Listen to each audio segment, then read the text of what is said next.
Hello, everyone, and welcome to a special kind of preview, first impressions of The Walking Dead, Saints and Sinners VR. My name's Destin. I'm here with... What's up, guys? It's your boy, Dorian. And we're recording this earlier. I think we're releasing this later because it's an embargo. But yesterday, we got a cool sneak preview of this VR game. If people know us here at Collider Games, That's our main thing. We're big on VR. We're building our own VR games, Twin Peaks VR, and a bunch of other stuff. But we got to see this preview, and I was actually quite surprised at the quality of it. Because, usually when you get these franchise things, you kind of like worry. You're like, oh, is this just kind of something that they're making to help promote a franchise or whatnot? Or maybe just they're using the license's name to make a game and get sales, right? From what we played, it looked like as AAA as you get for a VR title, right? Dude. I was pleasantly surprised. Like, I didn't have any expectations going into it because not that I'm not. I guess I'll say I'm not that big of a Walking Dead fan to begin with, so I wasn't really knowing what to expect from prior to going in. But once we started it, it kind of reminded me of we did a review for Blood and Truth. For the PSVR, kind of reminded me of that, but just with zombified, and noticed that it didn't feel like there was that many lags or glitches or anything. I know this game doesn't come out till next year, I believe, but it seemed like so far everything I played, I was blown away. I felt like I was in a zombie horde. Kind of made me sweat a little bit. I was we were in there for a minute, but it was pretty cool. We got footage of you going crazy, I was, using my legs and stuff, even though there's no controllers. But it was dope. I was pleasantly surprised with how well I adjusted into that world and how it felt like you were actually in a zombie where you have your backpacks and your shotgun. That's why I said it reminded me of PSVR in a way, because you're able to equip things on your back and it makes it feel like you're actually in that world. Yeah, so this game was announced last year at Comic-Con, San Diego Comic-Con, but it's not coming out until 2020. We don't have a date yet. There's also another VR game called Walking Dead Onslaught, and that's a little different. That's more of what would you call that? A wave shooter, where zombies are just coming at you. Oh, you're not moving or anything?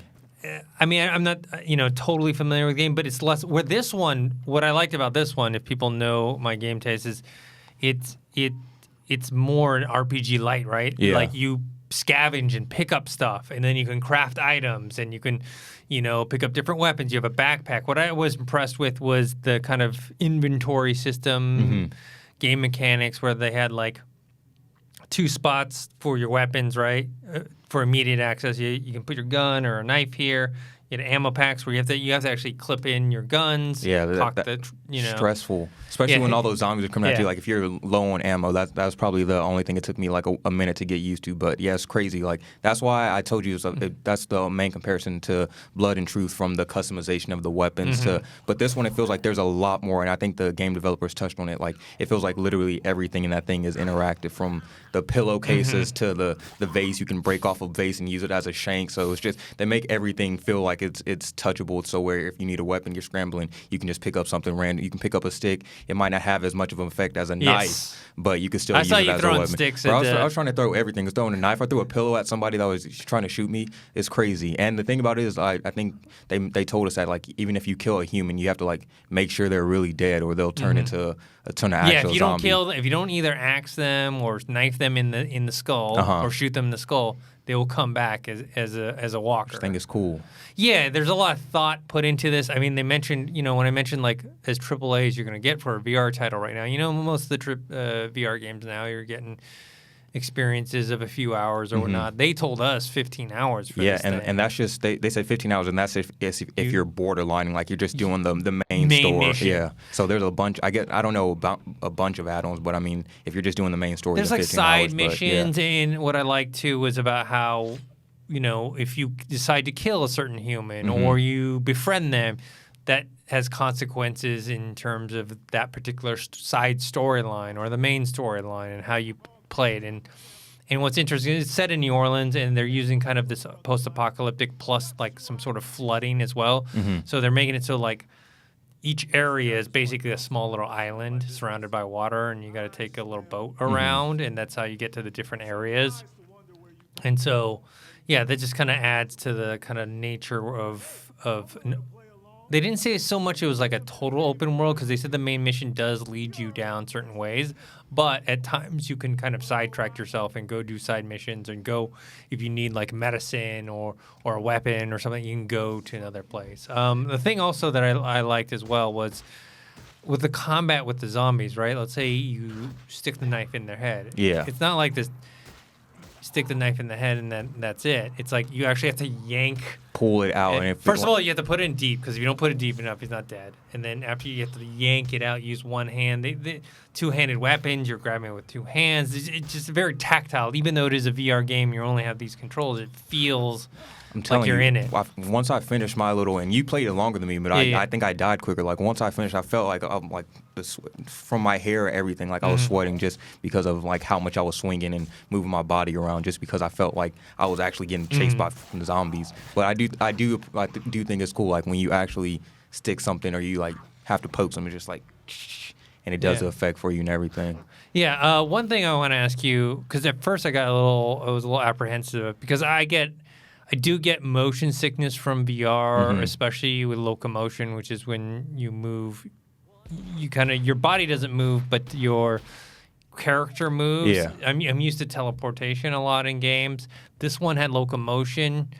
They had some vignetting on it a little bit, not a lot, but it helped with the movement. I didn't get too I didn't feel queasy or sick. You're talking about when you're moving around and the stuff moves around you? Yeah. Like I didn't feel too sick. The other games I've played before where you do locomotion, and there's no vignetting or maybe there's a little bit.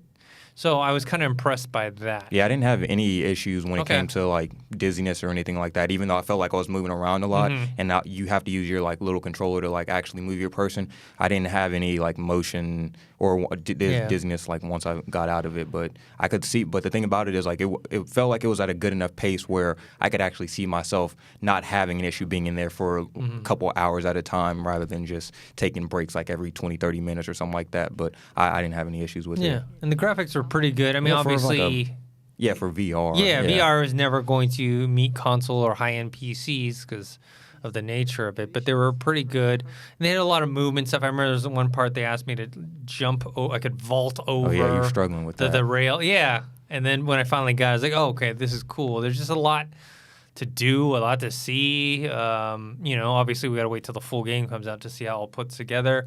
We didn't. Yeah, there was maybe some minor glitches or bugs. Nothing major. Nothing that they can't. I tried to grab something and ended up not. But that wasn't a big deal. Yeah, I think they have more than enough time to fix any other lagging or any other issues that they have because, like you said, besides that time, I don't think I had any real errors or anything in my gameplay. Yeah. So I mean, overall, I thought it was a good experience. It surprised me at how much time and effort they put into this. I think it's Skydance Interactive in cooperation with Skybound Entertainment coming out next year. It's the one we played it on the Oculus Rift S, but they haven't. When I asked them, what platforms, they were like, oh, they haven't announced that yet. So we're kind of crossing our fingers. I'm hoping it's coming out to the Quest. I hope so, man. I hope so. This, besides Iron Man, I think this will. I don't have many most anticipated VR games, but I'm definitely looking forward to this one because I told you and I think the thing about it is even if you're not a Walking Dead fan, this can just be you're doing a zombie killing game and you can approach it like that. Also, that's how I'm approaching it. Also, they mentioned the story technically is part of the canon of the Walking Dead universe, but it's not really directly. So for me, I watched a lot of Walking Dead, but I dropped off I think in season 6 or something like that. I stopped watching. It's not really you don't need to know any characters or storylines. You can kind of jump right in and be totally fine. It kind of exists on its own. Yeah, I think that was a smart move. So I'm pretty excited for it. Yeah. So all right, guys, that's our thoughts. Dorian, where can people find you? You guys can find me on Twitter at Dorian Parks and Rec, and you can find me on Instagram at Dorian Parks, and you can find me on Collider Games. And you guys can find me on Twitter at ThinkHero or Instagram Dennis.tzng. Make sure to subscribe to this YouTube channel, youtube.com/ColliderGames. See you guys next time.